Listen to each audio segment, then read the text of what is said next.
Hey guys, Dr. Berg here. In this video, we're going to talk about how to read your cholesterol, okay? So what's the function of cholesterol? Well, it acts as a cell membrane coating. So every single cell in the body, every single cell has a coating of cholesterol. So we need that. All the outside of your skin has a cholesterol layer. Cholesterol is needed to make hormones, specifically stress hormones and certain other hormones for anti-inflammation. Also, it's involved in brain activity. And so when you don't have enough cholesterol, it can affect your memory. And that's why one of the side effects of statin drugs, which lower the cholesterol, is memory loss. Okay? There's many other functions, but those are the top three big functions. Okay? Cholesterol is also needed to make vitamin D. It's also needed to make bile, B-I-L-E, to actually help you dissolve fats. Now, what's funny to me is that, we talk about good and bad cholesterol, like HDL is called good cholesterol. You can kind of think of the H as like a healthy cholesterol. And then LDL is supposedly the bad cholesterol, like there's two types of cholesterol, but there's really no such thing as two different types of cholesterol. It's really one cholesterol that's inside of both of these little guys. This stands for high-density lipoproteins, okay? This is low-density lipoproteins. Do you notice I didn't say cholesterol? In order to transport cholesterol, which it doesn't mix well with water or blood, you have to put it in a protein capsule. And that's what these are. These are little tiny shuttles that deliver cholesterol in certain directions in the body. So let's talk about the LDL first. So we have this outer covering of this protein, okay, that surrounds the cholesterol. And the purpose of the LDL is to transport the cholesterol from your gut and liver to your intestinal tract and then right to the blood. So basically LDL takes the cholesterol from the liver, puts it in the blood, and then from the blood it goes to the rest of the tissues. Okay? That's what LDL does.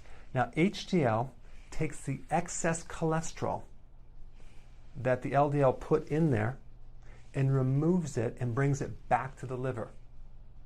And then the liver can actually dismantle it and take care of it.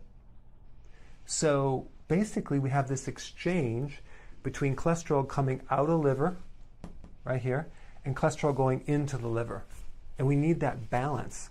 So when you see that you have high levels of bad cholesterol, doctors instantly give you a drug to shut it down, but what I want to do is I want to teach you what's behind that, like what's causing that problem. We want to use this as a little indicator light to tell us that there's some problem inside our body. Normally, the LDL should be below 130. Now, in 2004, a group of 15 doctors, panels of doctors, that they basically decided to lower the LDL to 100 to even as low as 70 for certain people that are risk factors, okay? So what they did is they adjusted the numbers, they changed the normal values and put 8 million people on cholesterol medication overnight. That's what they did. Well, then we find out, and I put a link down there, that a lot of these doctors had ties to the drug companies. Yeah, I know. Surprise, right? So unfortunately, people are freaked out about if that LDL is too high. And so we'll get more into that. But basically, that's what it does. So LDL takes the cholesterol and drives it into the blood and then out to the tissues. And then HDL takes the excess, cleans it up, and puts it back into the liver. A normal HDL is in a male body should be at 40 or greater. Okay? And a female body, 47 or greater. Now, let's talk about triglycerides for a second. What is triglycerides? Basically, those are blood fats. And triglycerides are converted sugars. Okay? So triglycerides are used to transport excess carbohydrates. So if you have high triglycerides, I know for a fact you have too much sugar in your body, because the hormone insulin is the converting hormone that makes triglycerides high. So we want about 150 or less. That's the value for triglycerides. We don't want them greater than 150. It's very easy to change this. and it's simply by getting rid of sugar out of the diet. Now, they also talk about total cholesterol to HDL ratios and all these different calculations. I don't like that. I like the triglyceride to HDL ratio the best. This will give the best indicator of your risk for heart disease. And basically, you just divide your total cholesterol total triglycerides by the HDL, and that gives you the ratio. And if it's greater than 6, there's a problem. If it's 2 or less, it's good. So we want it to be lower, okay?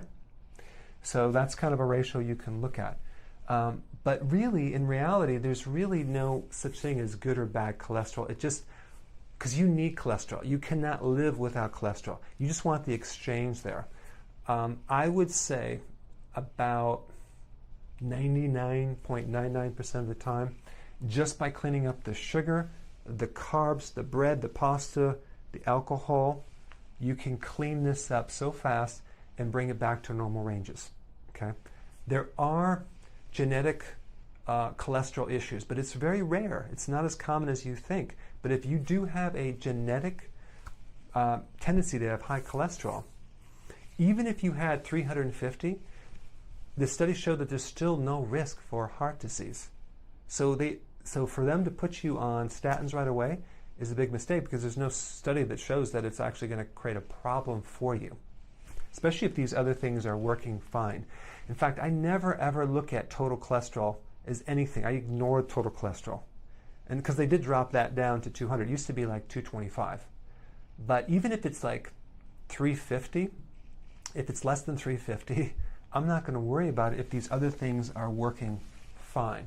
And it's very rare for it to go up if you're off sugars. Usually it'll come right down. The other point I want to make is that 75% of the cholesterol in your body right now is made by your own body. It's made by your liver and the cells. Your liver makes 2,000 milligrams of cholesterol every single day, and the rest of the cells make 1,000 milligrams. And only 25% of the cholesterol in your body comes from diet. Okay? The rest comes from your body making it. So that might shift your viewpoint, because if you eat less, your body makes more. If you eat more, your body makes less, because we have this feedback mechanism. So I just wanted to kind of cover some of these basics and to kind of give you the simplicity of what it is, so you're not freaked out about it. But for people to be put on medication when they should be working, like this is what most people do. If it's high, they go on a low-fat diet. It's usually high carbs.